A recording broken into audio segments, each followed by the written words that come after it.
Attention aux cyber-escrocs. Des personnes se font passer pour des gendarmes et envoient des faux messages demandant à certains internautes de payer immédiatement 200 € pour avoir visionné des films ou des séries sur leur ordinateur. Reportage de Muriel Lassaga et de David Bress.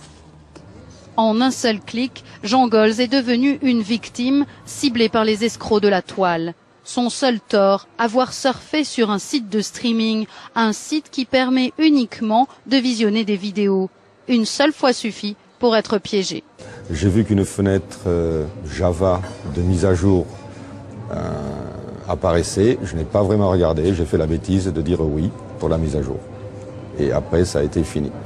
Et voici ce qui est apparu. Une copie du logo de la gendarmerie nationale accompagnée d'un relevé d'infraction. L'ordinateur est bloqué. Seule solution proposée, le paiement dans les 3 jours d'une amende de 200 €. Jean Golz flaire l'escroquerie. Le lendemain, il se rend chez les vrais gendarmes. Mais c'était trop gros, c'était étrange. Mais c'est vrai que ça fait peur et c'est très désagréable parce qu'on reçoit un document qui, à premier abord, paraît officiel, puisqu'il y a quand même des logos qui sont officiels. Ce matin, son ordinateur lui était restitué à la gendarmerie d'Albi. Voilà, vous voyez, donc tout fonctionne.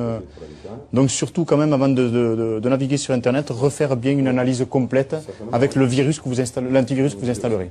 C'est la première fois que la gendarmerie fait l'objet d'une usurpation de son nom pour une escroquerie sur Internet. Ce ne sont pas nos méthodes.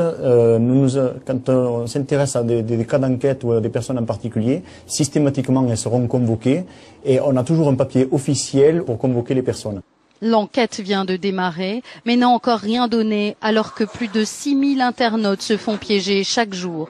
Beaucoup hésitent à porter plainte. Pourtant, le streaming sur Internet n'a rien d'illégal.